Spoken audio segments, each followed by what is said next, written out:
Hey folks, Ted from Nerd Immersion here, and just so I'm going to say it up front, gear up, this is going to be a long one. We are going to be going through the new monsters and creatures in Icewind Dale Rime of the Frostmaiden. Thing is, there's quite a few. As we know, there was over 50. We heard a lot about that in the pre-announcements, so be on your guard. I will try and do timestamps in the description of all of them, so that'll help you skip ahead if you want to. And lastly, thank you again for everybody subscribing. We broke past 50,000 subscribers. I have a giveaway going on currently, giving away a limited edition copy cover of Icewind Dale, as well as a regular cover, and the dice and miscellany once I get them in hand. That's going to run till the middle of October, about a month from the time of you seeing this video. So that's available, and then as soon as I hash out the details for the 50K giveaway, that'll be available as well. So we're going to jump on over to D&D Beyond, and there's a couple notes at the top to just read, and then we'll get that out of the way. So it says a lot of animals live here. It tells you to use the elk stats for reindeer, it tells you to use the giant goat stats for a moose, and then it also says down here, if you have a wizard, consider allowing them to add the fox or the hare to the familiar eligible list. They're nothing crazy, right? They're still a familiar, but something to consider. All right, so you can see here's our list broken out by different types. Oh, I guess I'll also say spoilers, right? We're going to talk about the different monsters and NPCs and whatnot, so there will be spoilers. You've been warned. All right, so we're going to go alphabetically. Starts off with the Arcane Brotherhood. If you're unfamiliar with the Forgotten Realms, the Arcane Brotherhood is a group that's settled in Luskan. They are mages, right? There's a long history there. I'm not going to go into that because I don't do lore on my channel, really. But there's a ton of lore behind the Arcane Tower and the Arcane Brotherhood and what's going on there. So first up, we have is Avarice, who is a tiefling. And what's cool is the art, first of all, is awesome. She's an albino tiefling. So you can see pink eyes, white skin. Which is awesome because that makes albino, not that I guess you couldn't not have albino characters, but this sort of makes it canon. And you know, she's the NPCs are less interesting in my mind. They're interesting characters, but a lot of the interesting things from them happens in their backstory. And typically when I do these, we don't really dive into the story. We talk more stat blocks than anything else. Also, you can see she does have 2 gargoyle companions here, but she's a wizard, right? So she is going to have fire resistance for being a tiefling. She's got cold resistance because she has a Staff of Frost. She does have a couple other unique things here. Icy Doom. When she dies, her corpse freezes for 9 days, during which it can't be thawed, harmed by fire, animated, or raised from the dead. The Icy Doom thing, I think, comes up a few more times, so you've heard it here first. And we've got the Staff of Frost, the spellcasting. She doesn't have anything too out of the ordinary for a wizard, right?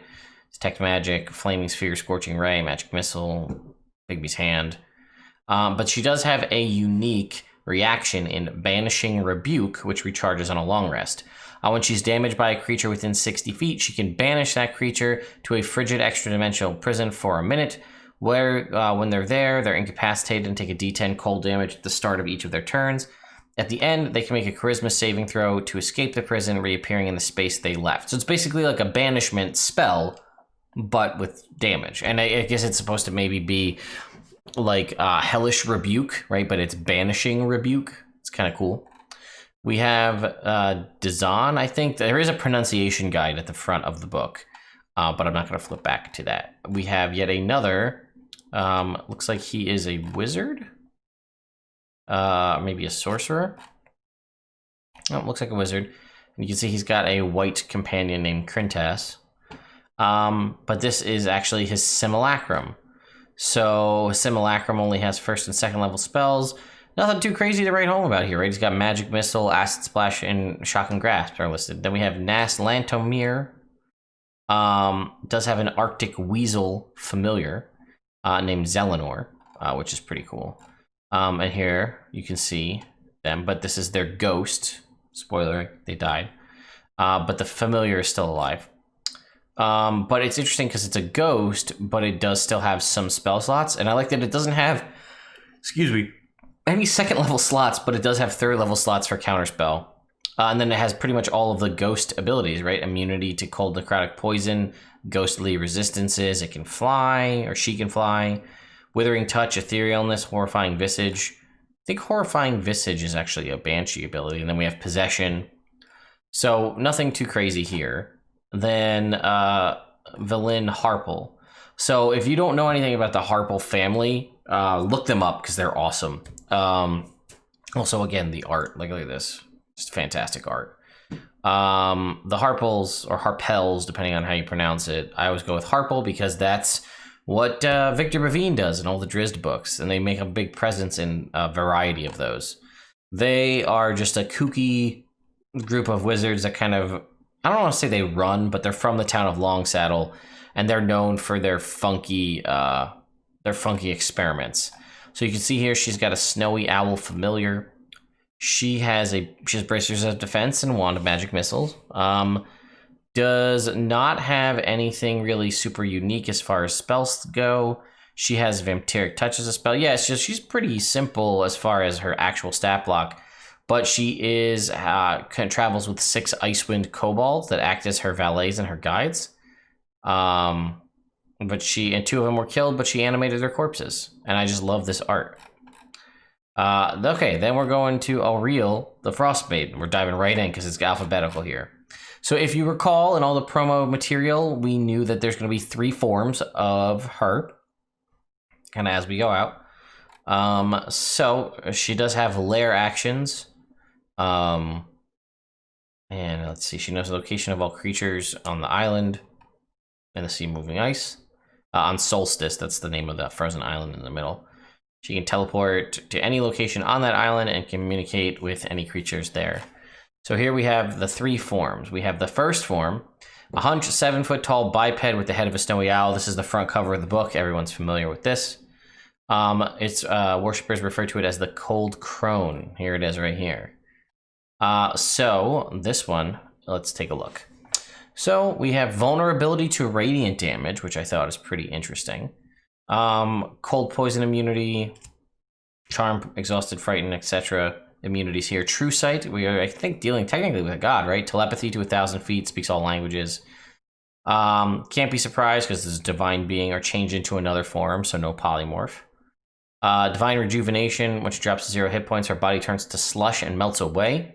She reappears in her second form in an unoccupied space within 60 feet. Initiative 10 doesn't change. Has some spellcasting, some at-will stuff, Misty Step, Detect Magic, Chromatic Orb, only the cold version.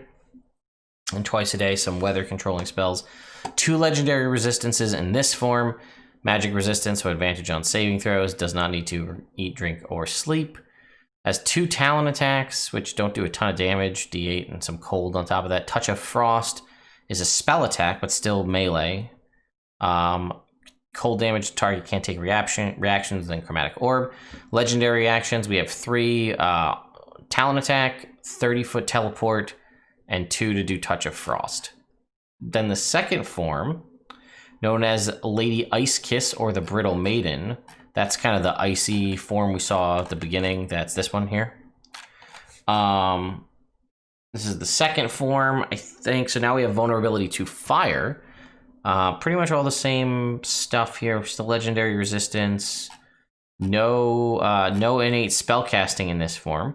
We do have an Ice Morning Star now, which does some extra cold damage. And we can hurl ice darts, which are basically still the dart weapon with some extra cold damage. We have Cone of Cold that blasts from her hand. It looks like it is the Cone of Cold spell, but it is not technically listed as Cone of Cold. It's called, the action is called Cone of Cold. So I don't know if it's technically counterspellable. Just create Ice Mephit, which is cool. She can break off an icicle of her body. It transforms into an ice mare. She can do that 3 times a day. And then Ice Stasis. She creates a gem-sized crystal. That's the kind of thing we saw, the symbol, the kind of diamond that we've seen. And then targets a creature. They make a DC 21 Charisma save or become trapped, which is in it, and it's immovable. If they succeed, it shatters and nothing happens. While trapped, if they're stunned, have total cover against attacks and any outside effects, and take 66 cold damage at the start of their turn. They can repeat the save at the end of their turns, freeing themselves on a success. They can also be freed if the crystal is destroyed, which has an AC of 18 and 9 hit points, and immunity to all damage except fire. 3 legendary actions, same as before, and we have weapon attack for 1, Ice Flurry for 2, which is each creature within 30 feet takes some piercing damage, no save. And then Splinter, which uses an cause ice method, or causes 1 ice method she can see to explode and die, and it does an explosion with their Death Burst ability. 10 feet of it, DC 21 dex save, or takes 3d8 piercing damage. And then lastly, we have the third form, also known as Winter's Womb, which is this basically an ice crystal. If you saw me do the unboxing, I got this. It's just like a little tiny crystal. All right, this one is now vulnerable to thunder damage. Still got the same immunities. Still a divine being, still divine resurrection. This one now has a frigid aura, though. As long as it has 1 hit point, each creature within 10 feet takes 10 cold damage at the start of their turn. Only 1 legendary resistance now. Still has magic resistance and unusual nature. It can use its Polar Ray twice, which is a 120-foot ranged spell attack that does 46 cold damage, or use Blizzard Veil. Magical Blizzard in a 30-foot radius. It's heavily obscured. Effect lasts until Auril drops to 0 hit points. She ends it, or her concentration is broken. 3 legendary actions, 1 for Polar Ray, 2 for Intensify Aura. Her Frigid Aura now deals an extra 10 damage, so it's 20 damage. And then Blinding Gleam for 2. She flares up. Creatures within 10 feet need to make a DC 17 Wisdom save or be blinded for a minute, and they can repeat that save at the end of their turns. Then we have a Brain in a Jar, which I'm pretty sure the Brain in the Jar existed in a different... was it Dungeon of the Mad Mage? I think there was one, and then they might have changed it for this. So I saw that was in like part of the errata. So okay, Eldritch combination of alchemy, necromancy, and grim surgical precision. So it is technically undead.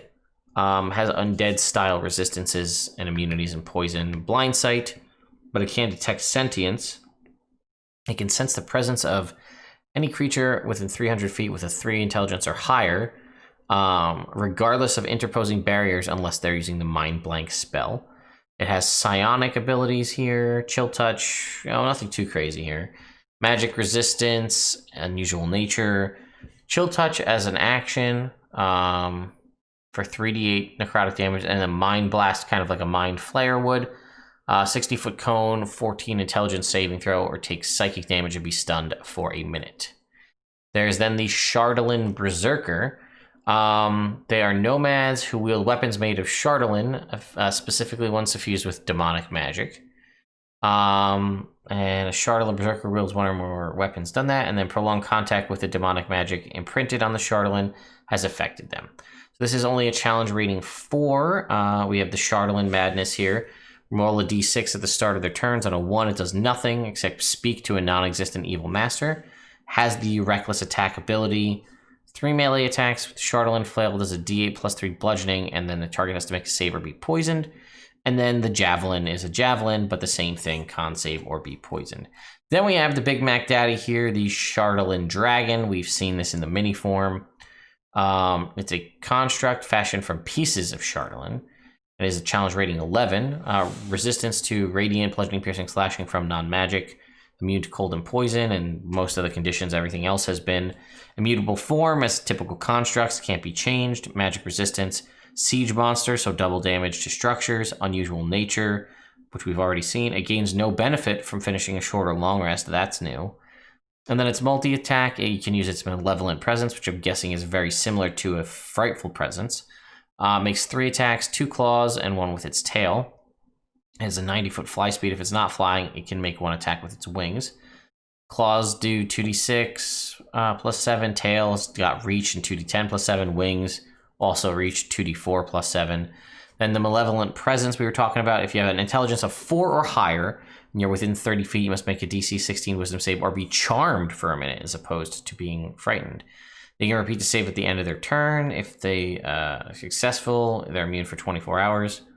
Creature charmed in this way fixates on another creature or object that the dragon mentally chooses and must, on each of its turn, move as close as possible to that target and use their action to make an attack against it. And then it has its Radiant Laser Beam Breath, 120-foot line, 5 feet wide, DC 16 dex save, or take 7d8 radiant damage, recharges on a 5/6. Then we have Chwingas here. I'm not going to go too much into the Chwingas because they exist in Tomb of Annihilation. So these are not necessarily, I think all of the stuff we're seeing here, this is the base Chwinga. Nothing new here. So then Chwingas in Icewind Dale, there's some new information down here. Yeah, so he first appeared in Tomb of Annihilation. Chwinga charms describe several new charms for Icewind Dale. So they can give the Biting Cold charm. You can do extra cold damage. Charm of Bounty allows you to cast Create Food and Water. Cold Resistance, Snowball Strike. As a bonus action, you can spend one of the charm to create a magical snowball. You must have a free hand. The snowball is a magic ranged weapon with which you are proficient. Normal range of 20 feet, long range of 60. Deals D4 cold damage on a hit and crits on a 19 or 20. If you score a crit, the target is blinded until the end of its next turn. And then it vanishes. Charm of the Ice Troll allows you to use your reaction to, when you take cold damage, to reduce it to 0. You then regain hit points equal to half. Once that's used, it's gone. And then Snow Walker here, 3 charges. You can spend 1 charge to gain the following benefits for 24 hours. Ignore difficult terrain due to snow or ice, see through heavily obscured snow, or be immune to the effects of extreme cold. Charm of the Traveler's Haven, that's a Leomund's tiny hut. And then that's it. We're moving on to the Coldlight Walker. This is the very clearly inspired by the cover of John Carpenter's The Thing. This is a spoopy undead guy who died in the cold and was brought back to life with a frostbitten corpse. As such, they are immune to cold and have typical undead condition immunities. Blinding Light, they shed bright light in a 20-foot radius and dim in another 20. As a bonus action, they can target one creature within the bright light to make a DC 14 Constitution save or be blinded. They also have the Icy Doom thing we mentioned before and Unusual Nature. And then 2 attacks, a slam for 2d8 bludgeoning plus 46 cold, or a cold ray out to 60 feet for 40-10 plus 3 damage. So it's a challenge rating 5. So I didn't think it was too rough based on the abilities, but the attacks do a significant amount of damage. We have Crag Cats here. I'm not going to go over the Crag Cat because the Crag Cat came out in Storm King's Thunder. However, it did get an update. In Storm King's Thunder, it was considered a beast. It was changed to a monstrosity here in Icewind Dale. So that means druids cannot turn into a Crag Cat, and that pretty much answers that. All right, then we are moving on to the next section here. We have Deurgar. Funnily enough, you know how they have, I told you there was a pronunciation guide at the beginning? For these, they gave you 2 different pronunciations, so I guess there's 2 ways to say it. So I'm going to go with Deurgar because the other one was confusing for me. It was like Deurgar. So we're going to go with Deurgar. So first of all, the Hammerer. Look at this dude. Just in like some armor with a claw and a hammer. Let's see. Immune to poison and a bunch of conditions. Engine of Pain. Once per turn, a creature that attacks the hammer can target the Deurgar trapped in it. Oh, is this like they're stuck in it? Bipedal construct with them strapped in. Okay. It transforms the captive's pain into energy. Oh god. It's terrifying. Anyway, creature that attacks the hammer can target the Deurgar trapped inside it. Attacks have a disadvantage on the roll on a hit. The attack deals an extra d10 damage to the hammerer, and the hammerer can respond by using its multi-attack with its reaction. Interesting. Multi-attack as a reaction. Siege monster, so double damage on structures, and then 2 attacks, a hammer and a claw. Claw does a d6, hammer does 2d6. Then we have the Mind Master, which is terrifying. I have the mini of this. I didn't realize he looked so undead, though. He is not, though. Deurgar Resilience here. Advantage on saving throws against poison, spells, and illusions, as well as Charm and Paralysis. Sunlight Sensitivity. Multi-attack, though. 2 attacks. You can replace one with the use of Mind Mastery. Mind Poison Dagger is a dagger that does psychic damage. And it says, and 46 psychic damage while reduced. Oh, because it has a reduce, like enlarge reduce. like a Deurgar typically has, but that's usually in large. I guess this guy can only reduce. Invisibility, which charges on a 4/6. It turns invisible until it attacks, casts a spell, or uses its reduce feature. A Mind Mastery targets one creature within 60 feet. They make an intelligence saving throw, or the Deurgar causes it to use its reaction to either make a melee weapon attack against another creature, or move up to 10 feet in a direction of its choice. If you're immune to Charm, you're immune to this. And then Reduce, it magically decreases its size. While reduced, it's tiny. It reduces its weapon damage to 1 and makes attacks, checks, and saving throws with disadvantage if they use strength. It gains a +5 to stealth and to its AC, and it can take the bonus action at the on each of its turns to take the hide action. Then we have, I think, some Deurgar. Oh, it says, see, like I'm looking on the, Zardarak Sunblight. He is a named NPC. I think he's like a king. And he's got a crown, so. Again, most of the same stuff. We do have Eldritch Blast, Mage Hand, Hold Person, and Suggestion. Spiked Gauntlet does, is it Spiked Armor? No. Spiked Gauntlet, a D4 plus 3 piercing damage, or 2D4 plus 3 piercing damage while enlarged. So this is, I guess, technically the first time we're seeing Spiked Gauntlet as a weapon officially, other than like the Battle Ragers, but that I felt was a little bit different. Eldritch Blast he has, enlarge, inverse of what we just talked about. Same invisibility, and then Hellish Rebuke twice a day for 3d10 fire damage. Then we have the Fox. It's super cute. I love foxes, so I'm excited for this. I would love to have a fox familiar. It's not nearly as effective as other familiars out there, like something that can fly, or the owl specifically for flyby. But it's awesome, and I love it. And apparently sometimes Chwingas use them as mounts, and that's amazing. All right, next up we have the Frost Druid, which is just a druid with ice magic, I guess. A Frost Druid is accompanied by one or more beasts, shrubs, or evergreen trees that it has made sentient with the Awaken spell. These druids favor polar bears and reindeer. A Frost Druid can carve a sickle out of ice, requiring a total of 24 hours for work. Bitter cold courses through this weapon while it's in the druid's hands. If the druid dies, it melts away. So that's super cool. Like, these are things I would love to see, like, more statified, if you will, so people could do it. Okay, so resistance to cold damage, dark vision in beast form, and it has, a bunch of different druid spells. It's melee attacks that uses the ice sickle, which does a D4 slashing damage, so typical sickle damage, plus 2D4 cold damage. It can maul while in beast form, and then it can change shape into a fox, mountain goat, owl, or wolf, and then back into its humanoid form. And that is an action to do so. Then we have a Frost Giant Skeleton. I feel like this is also one that's appeared before, but I guess not. So it's a skeleton of a Frost Giant, which means that it still gets vulnerability to bludgeoning, but it has now immunity to cold and poison. Its Great Axe does 3d10 with a reach of 10 feet, and then it has Freezing Stare.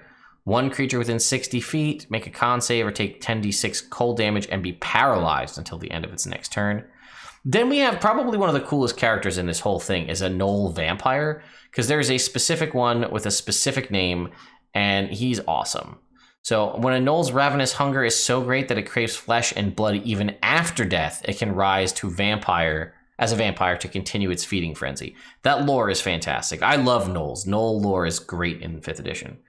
Gnoll vampires are indiscriminate feeders that prefer the fresh blood of humanoids, including other Gnolls. Like normal vampires, Gnoll vampires don't have coffins. They have no place to return to.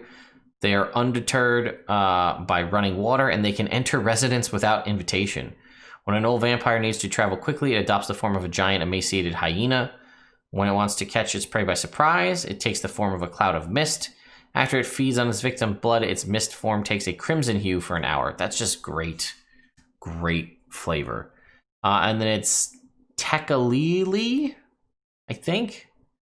So then we have a Gnoll Vampire stats here. Look at this art, man. I'm telling you, the art is just so good. Like, I love the art in this book.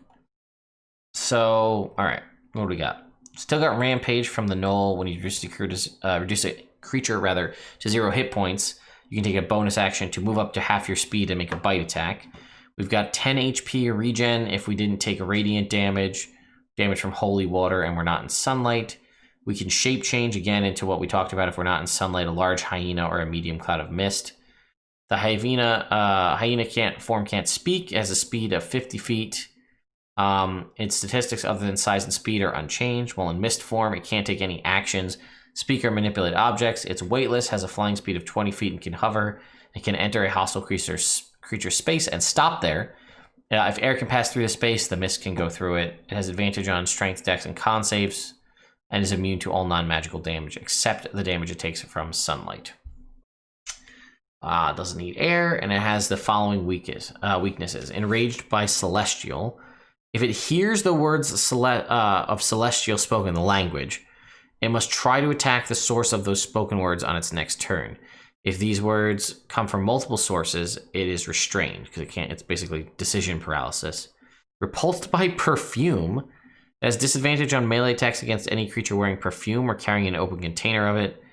Stake to the heart, similar to the regular vampires, incapacitates them.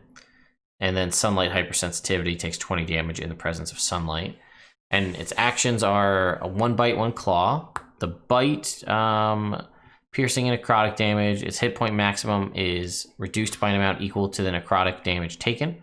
And it regains hit points equal to that amount. Reduction lasts until the target finishes a long rest. Claws do 2d4 slashing. Frightful Cackle, hyena or vampire form. Each creature of the vampire's choice within 120 feet must make a wisdom saving throw, be frightened for a minute. They can repeat the saving throw at the end of each of their turns. And then Sickening Gaze. Choose a humanoid within 30 feet. If they can see it, they must make a DC 15 con save or be poisoned. All right, then we move on to Goliaths, and we have our whole section we already covered in the Goliath player characters. We have a Goliath warrior NPC, nothing too worth diving into really here. It's just a CR3 Goliath NPC. We do have the very unique Goliath werebear, which we talked about this, which is pretty cool. They talk of a creature that prowls the far reaches of Icewind Dale known as Oyaminartok, the White Walker.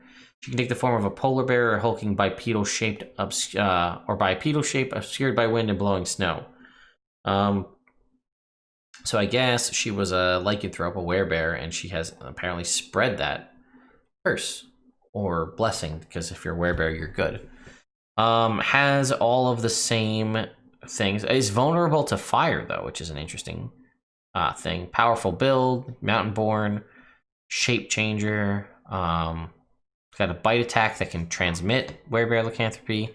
Claws, great axe, and stone's endurance. Nothing too crazy here. Just basically take the Goliath we just went over here and all of their abilities and apply it to a werebear and then bump all the stats up, and that's how you get the Goliath werebear. Then we have the Hare. We mentioned that before. The Hare is super cute, does not have any actions, can't even bite, but it can take the dash, disengage, or hide action as a bonus action on its turns, which is cool. And there's definitely no reason why you shouldn't allow people to take this as a familiar if they really want. All right, now we are into Ice Trolls. So there was also an Ice Troll, I feel like, released, but they changed that as well. So an Ice Troll's heart remains cold even after it's destroyed. So that's neat. The heart can't regenerate. As long as the troll card can't regenerate, its heart can be safely removed from its remains, handled, and kept. Yeah, I don't know what the point of it is. Oh, for the next 24 hours, the heart has the following magical properties. Creature that eats it gains the ability to regenerate for the next 24 hours, regaining 5 hit points at the start of each of their turns. If buried in the ground under a foot or more of snow, it summons a blizzard, like the control weather spell. A hag or similar creature can perform a ritual that turns the heart into a magical talisman that acts like a patch of brown mold that lasts until the heart is destroyed. And a creature proficient with the alchemist's supplies can squeeze enough residual fluid out of it to make a potion of cold resistance. Then we have our Ice Troll here. I like that he's got some fur on him. I think that's kind of cool. He's got a cold aura, though. At the start of turn, all non-magical flames in the area are extinguished. Keen Smell still has regen, acid, fire, so being able to extinguish those flames. Also, any creature within 10 feet takes 3d6 cold damage. And then 3 attacks, 1 bite, 2 claws. Bite does a d6 piercing plus 2d8 cold, and the claw does 2d6 slashing and 2d8 cold. And then they must make a con save or have disadvantage on attack rolls until the end of their next turn. Then we have the ever ugly Knucklehead Trout. Nothing too crazy to write home about here. They are Knucklehead Trout. They are there for you to catch and then make scrimshander or do scrimshaw with their forehead stuff. Then we have our new Kobolds. So we have the Icewind Kobold, which from what I can tell does not look much different than the standard Kobold, other than like maybe it has hide armor. But it still has pack tactics and sunlight sensitivity. Then we have Icewind Kobold Zombie, which again, sort of similar to the existing one, a little more hit points, undead fortitude, and only the javelin attack. And then a Kobold Vampire spawn. And these, again, look at the art. It's super cute, these little vampire kobolds. I love them. They have, vampiric resistance. They still retain pack tactics, but they get regen, vampire weakness, and then they have a bite attack that does piercing and necrotic. We have living spells as they were introduced in Eberron. We have a couple new living spells. We have Living Bigby's Hand, as you can see right here. And it is basically just taking the spell and incarnating, creating a animate version of that spell. And it has, as you can see, Forced Fist and Grasping Hand. It's two of its abilities. AC of 20, though. And then we have a Living Blade of Disaster, the brand new 9th level spell that was introduced in this book, which is terrifying because that is super powerful. It can move through any barrier. It doesn't require, magic. It has magic resistance. Force Blade, 40-12 force damage unless the living target rolled an 18 or higher on the d20 attack roll, or the living spell rather, in which case it does 7d8 or 12d12 force damage. And then Preemptive Strike, the living spell makes a melee attack against a creature that starts its turn within 5 feet of the living spell. Then we have Living Demiplane, which is not a spell I thought I would ever see. So it can enter another creature's space. When the living spell enters another creature's space for the first time, the other creature must succeed on a DC 10 Dex save or be pulled into its extra dimensional space. Interesting, kind of like a Room of Requirement, but it moves. Magic resistance, planar destruction. If the living spell is destroyed, when it or a 5-foot section of its extra dimensional chamber is reduced to 0 hit points, or when the living spell has no surface left to attach to. When it's destroyed, the contents are expelled, which is the important part, so you don't lose anything. And then Unusual Nature.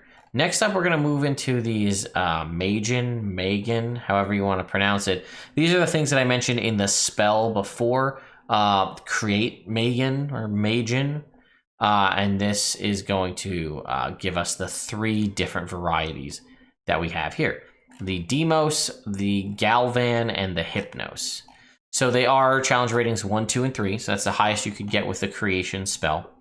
But they're basically servants. The Demos is sort of the fighter type. And it has Fiery End. It dissolves into fire when it dies. Magic resistance, but it's going to have a great sword attack and a light crossbow. The an immunity to poison and several conditions. The Galvan is the spellcastery type, and it is going to have immunity to lightning and poison. Pretty much all the same base abilities, and then it can make 2 shocking attacks. Shocking Touch is 1 creature. They take a d6, and they have advantage if they're wearing metal, and then Static Discharge on a 5/6. Lightning Bolt in a 60-foot line, 5 feet wide, and make a dex save or take 4d10 lightning damage. Disadvantage if they're wearing armor made out of metal. And then we have the Hypnos Magen, whatever it is, which has the same resistances as the, what is this one up here? The Demos, but it has Psychic Lash. It can strike out at a creature within 60 feet. They must make a DC 12 Wisdom save or take 2d10 psychic damage, and then Suggestion as per the spell. Next up, we have a Spitting Mimic, which I've actually used against my players. Super cool. It functions basically as a standard Mimic with a little bit of increased stats. But the big thing here is the Spit Acid. So on a 5/6, it can spit acid at one creature within 30 feet, where they make a DC 14 Dex save or take 96 plus 1 acid damage. I actually had it be a cone of 30 feet to hit multiple people in the game I played, but it's supposed to be just against one. And then we're moving into Mind Flayer territory. So there's some weird, funky Mind Flayers in this book. One is a gnome, which is this guy. So apparently, it might have to be with the weird magical nature of the gnomes, but when a gnome goes through Cereomorphosis, where they get turned into a Mind Flayer, they look slightly different. They retain the gnomish language and then are able to speak deep speech and undercommon. They retain fragmented memories of previous life and previous alignment, not to mention a propensity for invention. So we can see here, it has some spellcasting, typical stuff I'd say for Mind Flayers, magic resistance. We have our tentacles, as you can see here. 2d10 plus 4 psychic damage. If they're medium or smaller, they're grappled. And then they must succeed on a DC 15 intelligence saving throw or be stunned. If you manage to do enough damage to drop it to 0, it can extract the brain. It has a laser pistol with a range of 40 to 120, does 3d6 plus 2 radiant. And then as a Mind Flayer, it does have a Mind Blast and a 60-foot cone, 22 psychic damage, and stunned on the fail with the DC 15. And then there's a little bit here blurb about the laser pistol. And then there's a gnome squidling. So when the process of turning a gnome into a Mind Flayer goes horribly awry, the result is a squidling, which is like a funky looking gnome creature with 2 extra long tentacles that it uses to walk around. But it doesn't have to, or I'm sorry, it uses levitate, which it can cast at will on its body to raise its body up so it's weightless, and then uses the big long tentacles to walk along the ground. Speaking of its tentacles, they do 2d4 psychic damage. Target is grappled, and they must succeed a DC 7 intelligence save or be stunned. They do have an extracted brain, which would be kind of sad if you got your brain extracted by this cute guy. And then Mind Tickle. They emit psychic energy in a 30-foot cone, DC 7 intelligence save or take a d4 psychic damage and be stunned until the end of their next turn. There's a mountain goat here. I don't know how much different the mountain goat differs from the base goats, the giant goats, but it's medium-sized. It's got the charge ability, sure-footed, so advantage on dex and strength saves to not fall prone, and then a ram attack.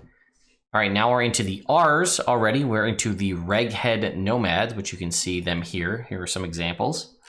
And then we basically have sort of a like a leader of each of the tribes. We have the tribe of the bear, the elk, the tiger, and the wolf. So we have Gunvald Hallragson. He is, it looks like a fighter. He's got Indomitable 3 times a day. Menacing blows. Once a turn, he adds an extra d12 damage when he hits a target. If the target is a creature, they must make a DC 14 wisdom save or be frightened. And we can see he has a battle axe and a javelin. Then we have King Yarund Elkhart of the Elk tribe. He can deal extra damage die when he hits. Got a Warhammer, a shield, which he can use apparently to shield bash for 2d6 plus 4 damage. And then a javelin. See, this is a problem I have when they do things like spiked gauntlet or shield bash become NPC like attacks, because how many people, I can't count the number of times I've been in a game where someone wants to shield bash and there's technically no rules for it unless you count like it as an improvised weapon and it does a d4. Tribe of the Tiger is Queen Bjorhild Solvig's daughter. She's got Auril's Blessing. She can deal an extra 2d10 cold damage on a weapon attack 3 times a day. She has her weapon attack, or her great axe attack and her spear attack. And then lastly, Tribe of the Wolf is Sar Kronenstrom. And he's got Blood Frenzy. So if you don't have max hit points, he has advantage on his attack rolls against you. Indomitable, but he's only wielding a sickle, so that kind of sucks for him. Reindeer use the elk stat, but there's a really cool thing about Reindeer and Icewind Dale. Roughly 1 in 6 reindeer in Icewind Dale has a magical trait that their antlers glow in the dark and emit dim light out to a range of 10 feet, which I thought was super cool. Now we're in the home stretch here, folks. S to Z, we have a seal. Again, another simple beast creature, challenge rating 0. It can hold its breath. It's got keen smell and a 1 damage bite attack. Again, something you'll interact with, could be useful for your druid to turn into. I'd probably even allow a seal as a familiar. Then we have a snow golem, which who made the golem have teeth like that is terrifying. But it's a golem, so this one happens to have vulnerability to fire. If it takes cold damage, it takes no damage and gains the hit points. It's got a mutable form like all golems. In an area of extreme heat, it starts to lose a d6 hit points a turn. Has unusual nature, and then a slam attack that does a d6 plus 2d6 cold, and you can throw a snowball that does 2d6 damage. We have our snowy owlbear. It basically uses the exact same stat blocks as an owlbear, except it has a 30-foot swim speed and is acclimated to cold weather. They didn't give it cold resistance. I don't know why not.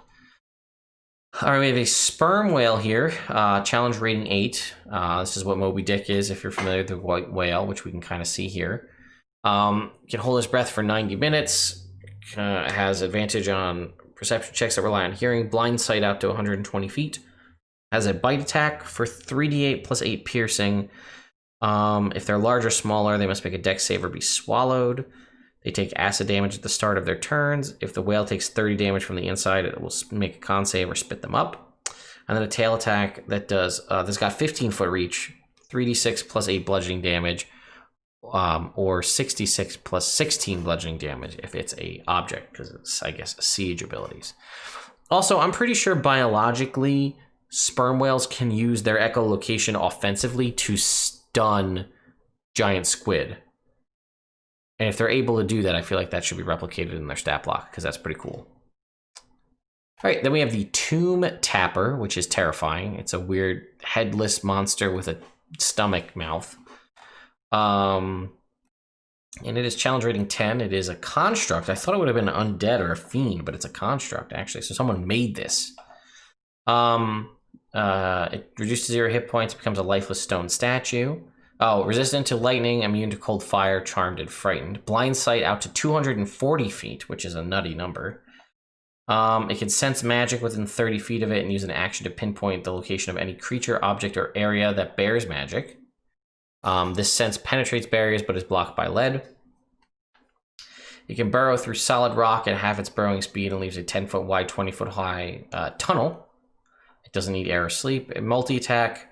Sledgehammer or its claws. If it hits the same creature with both claws, you can pull the creature within 5 feet of its mouth and make a bite attack.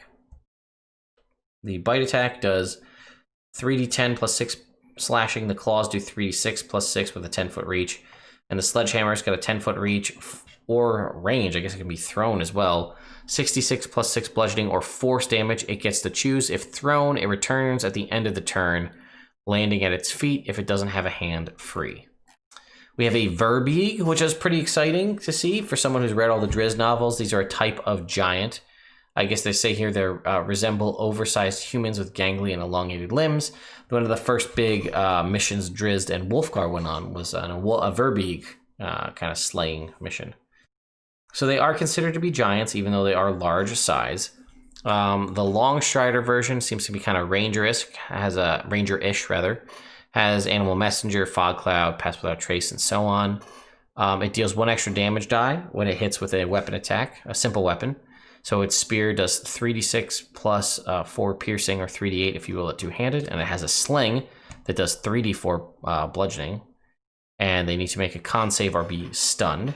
We have a Verbeeg Marauder, which is a challenge rating 4, and it kind of just has a spear attack, 2 spear attacks. We have Walruses here, which is funny that we're getting stat blocks for Walruses. Base Walrus is a challenge rating a quarter, can hold its breath for 10 minutes, and does 2d4 plus 2 piercing. And the Giant Walrus is a huge-sized creature, almost 4 times as much hit points. Has dark vision, the previous one does not. Can hold its breath for 3 times as long for 30 minutes.